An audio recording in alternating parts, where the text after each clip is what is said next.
আসসালামু আলাইকুম। এই দেখো আমাদের কাছে কত সুন্দর লাউ হয়ে আছে। এখন এই লাউগুলো পেরে নেব, কারণ আজকে আমি চলে যাব আমার বাড়িতে, বাবার বাড়ি থেকে বিদায় নিব আর কি। তো সব কিছু গোছানো সারা এখন বিদায় নিয়ে চলে যাব।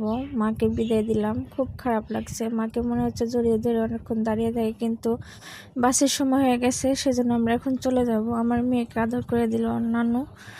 এখন এই যে গাড়িতে উঠলাম, বাস স্ট্যান্ডে যাব। যেতে যেতে মনটা অনেক খারাপ, কারণ মাকে ছেড়ে আসতে ইচ্ছে করতেছিল না। মেয়েদের কেন এমন হয়, তারপরেও যেতে হয়।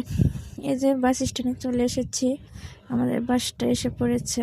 এখন গাড়িতে উঠে রওনা দিব। যেতে যেতে সকাল হয়ে যাবে।